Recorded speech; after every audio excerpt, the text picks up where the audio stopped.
नमस्कार बच्चों, साथियों, दोस्तों, कैसे हैं आप सब लोग। जैसा कि हमने वादा किया था, अगले वीडियो में हम चैप्टर 4 कक्षा 12 के जो चैप्टर है रघुवीर सहाय उनकी कविता कैमरे में बंद अपाहिज उसके प्रश्न उत्तर के बारे में बात करेंगे।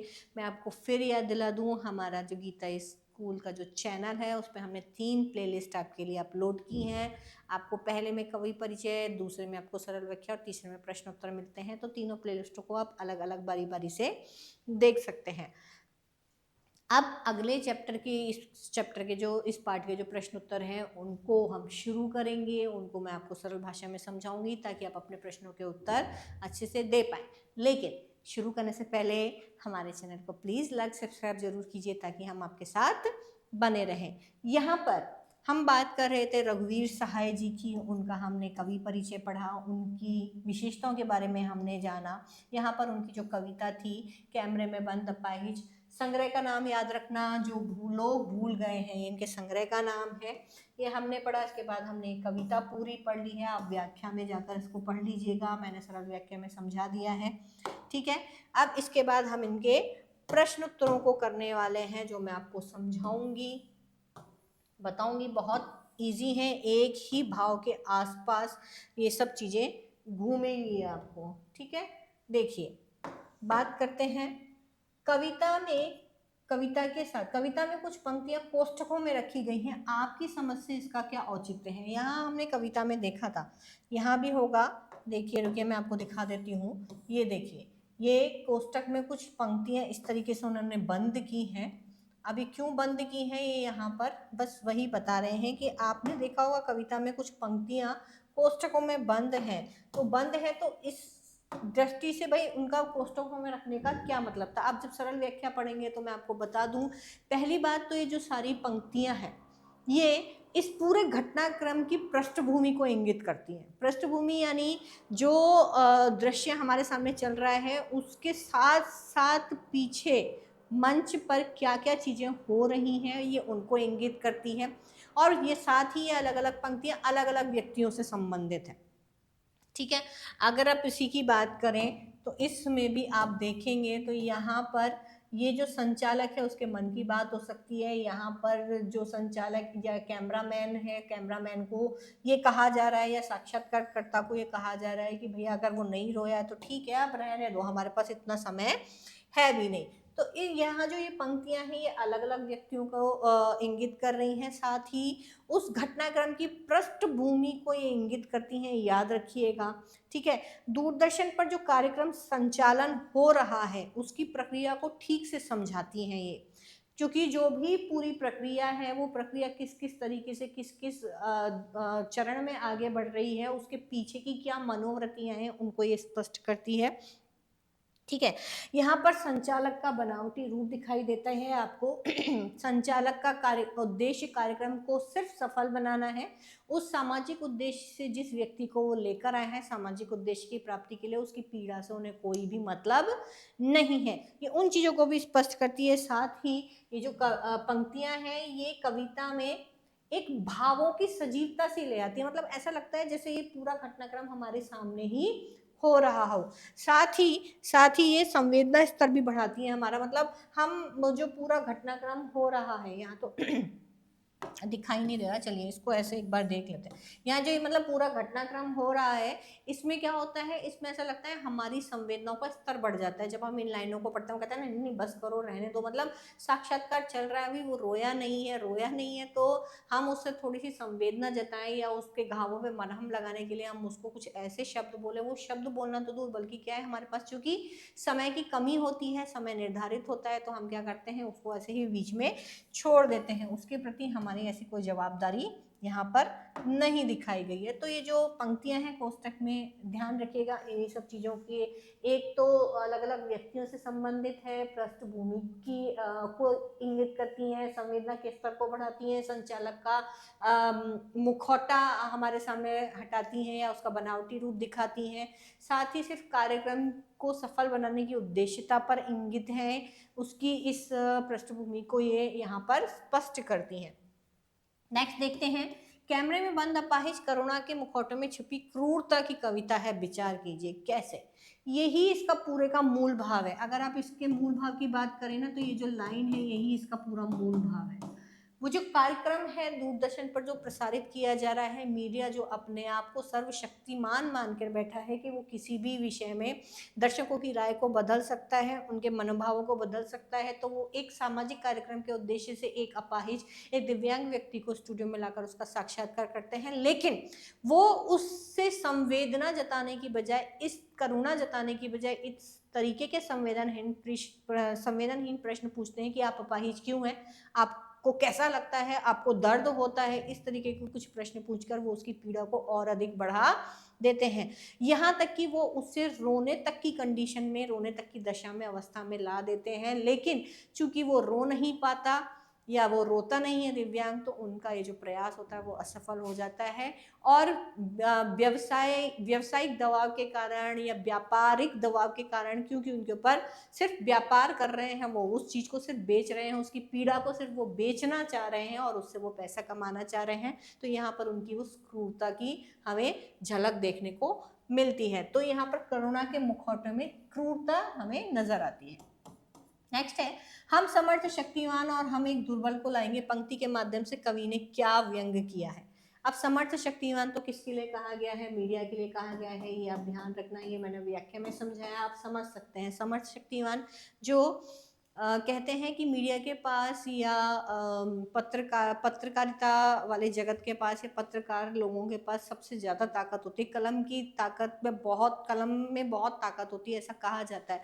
तो वो अपनी विचारधारा से, अपने प्रेजेंटेशन से या अपने प्रस्तुत की गई दृश्यों से, क्योंकि आजकल तो सब ऑडियो विजुअल हो गया है, ठीक है, अखबारों पे कोई इतना ध्यान नहीं देता, लेकिन जब वही खबर चटाकेदार मसालेदार तरीके से प्रस्तुत की जाती है तो लोगों के जहन में वो कहीं ना कहीं फिट बैठ जाती है। तो यहाँ पर वो समर्थ शक्तिवान लोग ये समझते हैं कि वो क्या करेंगे, वो चाहेंगे तो कुछ भी बदल सकते हैं। अब यहाँ पर एक दुर्बल यानी एक ऐसा व्यक्ति जिसको पहले से ही परेशानी है, वो अपनी पीड़ा से उबर ही नहीं पा रहा है, उसको इस तरीके की गंदगी में वो घसीट के लाते हैं और उससे इस तरीके के मतलब स्तर से भी गिरे हुए प्रश्न वो पूछते हैं, जिसके कारण उसे अपनी पीड़ा का और स्मरण हो जाता है। तो यहाँ पर अगर हम बात करें तो जो मीडिया है उसकी दूषित मनोवृत्ति बताई गई है यहाँ पर, ठीक है, और यहाँ पर उन पर एक व्यावसायिक दबाव है, जिसके कारण उस दुर्बल व्यक्ति की वो दुर्दशा पूरे पर्दे पर करने को तैयार हो जाते हैं, ठीक है। व्यापारिक नीति पर कवि ने व्यंग्य किया है, इनकी जो दूषित मनोवृत्ति है इन पर व्यंग्य किया है। नेक्स्ट है, यदि शारीरिक रूप से चुनौती का सामना कर रहे व्यक्ति और दर्शक दोनों एक साथ रोने लगेंगे तो प्रश्नकर्ता का कौन सा उद्देश्य पूरा होगा। कौन सा उद्देश्य था प्रश्नकर्ता का एक ही उद्देश्य था कि उसे लोगों की सहानुभूति प्राप्त करनी थी। जितने ज़्यादा लोग उसके इस कार्यक्रम से जुड़ेंगे, जितने ज़्यादा लोग उसके इस कार्यक्रम की सराहना करेंगे, उसके कार्यक्रम की लोकप्रियता उतनी ही बढ़ जाएगी, ठीक है। यहाँ पर उसकी कार्यक्रम की लोकप्रियता बढ़ जाती तो क्या होता, उसका व्यावसायिक स्वार्थ सिद्ध हो जाता, उसे पैसों की कमी नहीं होती, उससे उसके पास उसको कर्मचारियों को देने के लिए और अतिरिक्त पैसे होते, उसकी कमाई होती, उसका चैनल क्या होता, और अधिक पॉपुलर हो जाता। तो यहाँ पर व्यावसायिक स्वार्थ हमें देखने को मिलता है, क्रूरता हमें देखने को मिलती है, बनावटीपन हमें देखने को मिलता है। यहाँ पर उस व्यक्ति से, उस पीड़ित व्यक्ति से कोई सहानुभूति या दया की भावना हमें उस कार्यक्रम में के अंदर नजर नहीं आती, बजाय इसके हमें ये दिखाई देता है कि वो सिर्फ अपने कार्यक्रम को, उसकी पीड़ा को बेच करके अपने कार्यक्रम को सफल बनाना चाहते हैं, ठीक है। तो यहाँ एक ऐसा दृष्टिकोण यहाँ पर कवि ने बताया जो कि सर्वथा निंदित है और उसकी उन्होंने यहाँ पर, ठीक है, वो की है निंदा। अब तो प्रश्नकर्ता का उद्देश्य पूरा हो जाता है, ये तो आपको पता ही है कौन सा उद्देश्य पूरा हो जाता है, उसका कार्यक्रम क्या हो जाता, सफल हो जाता है। इसको आप अपने शब्दों में और अधिक विस्तार से समझा सकते हैं। पर्दे पर वक्त की कीमत है कहकर कवि ने पूरे साक्षात के प्रति अपना कौन सा नजरिया प्रस्तुत किया है। आपको मैंने पहले भी बताया था, जो भी कार्यक्रम ये आते हैं दूरदर्शन पे, वो एक तयशुदा समय में आते हैं, मतलब उनकी जो समय सीमा होती है उन पर समय की उनकी सीमा होती है, उस समय सीमा के अंतर्गत ही उन्हें उस पूरे कार्यक्रम को संचालित करना है, और संचालित करने के साथ साथ उनके ऊपर उनके बॉसेस का, उनके जो नियंत्रण करता है उनका ये दबाव होता है कि ये कार्यक्रम सफल होना ही चाहिए। लोगों के प्रमोशंस, लोगों के कहना चाहिए भत्ते जो होते हैं, जो अतिरिक्त वेतनमान उनको मिलता है, जो क्या बोलते हैं, इंग्लिश का वर्ड मुझे याद नहीं आ रहा, जो उनके लिए जो भी अप्रेजल बनता है या जिसके कारण से उनकी तनख्वाह में, उनके वेतन में जो वृद्धि होती है, वो सब इन्हीं चीज़ों पर उनका पूरा रिकॉर्ड रखा जाता है कि इस व्यक्ति ने हमें कितना कितना फ़ायदा कराया, उस वजह से उनका पूरा रिकॉर्ड बनता है। तो पर्दे पर वक्त की कीमत है, क्योंकि उसी तयशुदा वक्त में उन्हें अपने कार्यक्रम को सफल बनाना है, और सफल बनाने के पीछे जिस तरीके से भी उन्हें उस कार्यक्रम को सफल बनाना पड़े, चाहे वो अच्छे या गलत तरीके से, उन्हें उस साक्षात्कार को यहाँ पर बताना है। तो ये जो कवि है ना, यहाँ पर कवि बताना चाहता है, तो उनका जो ये तरीका होता है जो पूर्णतः व्यावसायिक है, ठीक है, जिसमें दया का तो लेश मात्र भी चिन्ह नहीं दिखता है, ऐसे उस नज़रिए को, ऐसे उस साक्षात्कार के नज़रिए को कवि ने यहाँ पर घृणित माना है, निंदा की दृष्टि से यहाँ पर उजागर किया है। ठीक है, चलिए नेक्स्ट अगर हम बात करते हैं, कविता के आसपास ये थोड़े से कल्पना वाले प्रश्न होते हैं, इनमें आपको अपनी कल्पना शक्ति का प्रयोग करना पड़ता है। यदि आपको शारीरिक चुनौती का सामना कर रहे किसी मित्र का परिचय लोगों से करवाना हो, तो किन शब्दों में करवाएंगे? ये आपके ऊपर है कि आप अपने दोस्त को किस लेवल तक देखते हैं। मान लीजिए मेरा ये दोस्त है या मेरा मित्र है, ये जन्म से ऐसा नहीं था, लेकिन थोड़े समय बाद इसको पोलियो हो गया, इसके पैरों की शक्ति जाती रही, लेकिन उसका, मैं अपने दोस्तों से इसका परिचय कराऊंगी कि लेकिन उसका होने के बाद भी इसने हिम्मत नहीं हारी, इसने कभी भी अपने आप को अक्षम नहीं माना, ये आज भी अपने सारे काम पूरे आत्मनिर्भरता के साथ करता है। इसके साथ ही ये खेलने में बहुत माहिर है, शतरंज बहुत अच्छा खेलता है, इसके पास पैर नहीं है तो क्या है, इसका दिमाग बहुत अच्छा चलता है, या हाथ का कोई हुनर है इसके पास। इस तरीके से मैं अपने दोस्तों से उसका परिचय करवा सकती हूँ। पहली बात तो मुझे खुद अपने दोस्त पर गर्व होना चाहिए कि वो अपंग होने के बावजूद भी आत्मनिर्भर है, सक्षम है किसी न किसी रूप में। तो ये आप अपने शब्दों में आप करवा सकते हैं, दोस्त का नाम जो चाहे ले सकते हैं आप। नेक्स्ट है, सामाजिक उद्देश्य युक्त ऐसे कार्यक्रम को देखकर आपको कैसा लगेगा? अगर सामाजिक उद्देश्य से ऐसा कोई कार्यक्रम आ रहा है और वास्तविकता में उसका उद्देश्य लोगों में जागरूकता पैदा करना है या लोगों में सहानुभूति ऐसे वर्ग के लिए बनाना है, तो वो तो कहीं हद तक सही है। लेकिन अगर कविता की तरह उसमें क्रूरता दिखाई जाए, लोगों के पीड़ा को, दुख दर्द का तमाशा बना करके अगर आप उस चीज़ को बटोरना चाह रहे हैं, अपने कार्यक्रम को सफल बनाना चाह रहे हैं, तो मेरी दृष्टि में ऐसे कार्यक्रम का कोई औचित्य नहीं, ऐसे कार्यक्रमों को कभी दिखाया ही नहीं जाना चाहिए। ठीक है, नेक्स्ट की अगर हम बात करते हैं, तो ये दो चीज़ें और हैं यहाँ पर, दो प्रश्न और यहाँ पर दिए हुए हैं। इनमें से दोनों प्रश्न जो है ये आपके खुद के करने के हैं। इस तरह के प्रश्न आएंगे नहीं, लेकिन फिर भी हम एक बार डिस्कस कर लेते हैं। यदि आप कार्यक्रम के दर्शक हैं और टीवी पर ऐसे सामाजिक कार्यक्रम देख रहे हैं, तो आप अपनी एक प्रतिक्रिया दूरदर्शन निदेशक को पत्र लिख करके भेजें। ये बहुत अच्छा टॉपिक है आपके पत्र के लिए, कि आप किसी दूरदर्शन निदेशक या नहीं, दूरदर्शन का जो डायरेक्टर है, जो चैनल का डायरेक्टर है, आप उसको अपनी प्रतिक्रिया लिख सकते हैं कि आपको ये चैनल, आपका जो कार्यक्रम था वो हमें अच्छा लगा, नहीं लगा। आपने देखा होगा जो पेपर आता है ना, मधुरिमा आता है हमारे, तो मतलब भास्कर आता है जो अपन क्या, उसमें जो मधुरिमा आता है उसमें साइड में एक कॉलम होता है जिसमें पीछे वाले पेज पर, जिसमें दर्शकों की प्रतिक्रियाएं लिखी होती हैं शॉर्ट में, कि उनको क्या चीज़ बहुत अच्छी लगी, कौन सा लेख अच्छा लगा, किस बारे की जानकारी, किस बारे में जो जानकारी दी, जो भी टॉपिक था, जो भी विषय था, उस बारे में जो जानकारी थी उन्हें किस हद तक पसंद आई, ऐसी वो और चीज़ें क्या देखना चाहते हैं, सुझाव भी वो देते हैं वहाँ पर, वो सारी चीज़ें लिखी होती हैं। तो ये सब चीज़ें आपको पत्र के जरिए वहाँ पर अपने निदेशक को लिखकर भेजनी है। अब यहाँ पर एक पैराग्राफ दिया हुआ है, इस पैराग्राफ पर आपको एक काल्पनिक साक्षात्कार बनाना है। इस चीज़ को आप पढ़ लेना, वैसे तो इस तरह के प्रश्नों का कोई मतलब है नहीं, लेकिन फिर भी अगर साक्षात्कार वाली जो विधा है अगर आपके उसमें होती, तो ये चीज़ एक अच्छा प्रश्न होती, पर इस तरह का प्रश्न आपके आएगा नहीं। ये कुछ प्रश्न थे जो हमने यहाँ पढ़े। अब वही जो अतिरिक्त प्रश्नों की अगर हम बात करते हैं, तो अतिरिक्त प्रश्नों में सबसे बड़ी चीज़ जो है, कविता का मूल भाव आपको पता होना चाहिए, कविता का कविता क्या कहना चाह रही है ये आपको पता होना चाहिए। यहाँ पर मैं आपको 2 प्रश्न दूंगी, जैसा कि हम जानते हैं जो परंपरा हमने शुरू की है।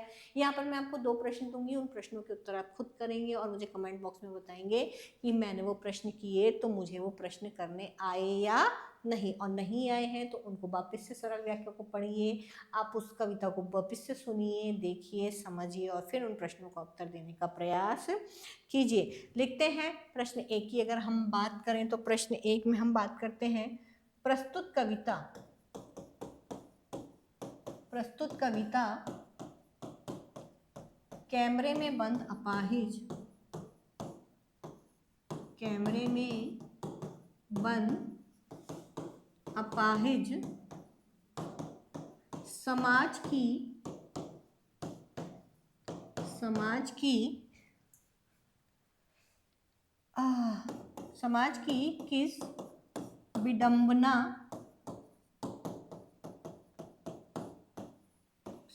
किस विडंबना को प्रस्तुत करती है।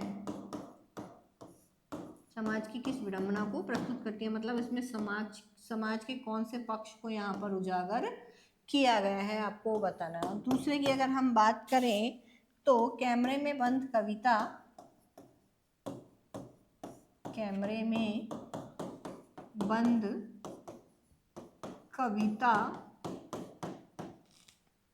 के आधार पर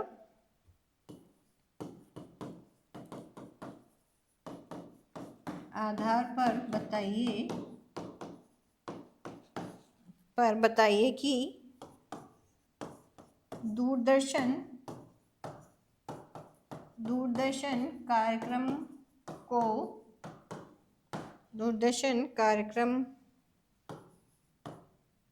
रोचक बनाने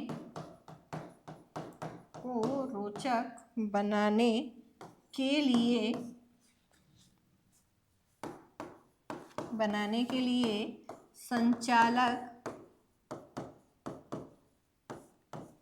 संचालक या निर्देशक क्या उपाय करता है। ठीक है, वो जो सारी आप मिलेंगे तो आपको पता चल जाएगा कि वहाँ पर पृष्ठभूमि में जो सारी प्रतिक्रियाएं हैं वो संचालक द्वारा दी जाती हैं, वो किस किस भाव को सोच करके दे रहा है, क्या क्या चीज़ें कर रहा है, वो सब यहाँ पर आपके सामने स्पष्ट हो जाती है। ठीक है, तो ये है आज का चैप्टर आपका, इसको पढ़िएगा, देखिएगा, समझिएगा, नहीं है तो दोबारा पढ़िएगा और हमसे जुड़े रहने के लिए हमारे चैनल को लाइक सब्सक्राइब जरूर कीजिएगा। नेक्स्ट चैप्टर के साथ आपके साथ फिर मुलाकात होगी, तब तक के लिए बाय बाय, टेक केयर।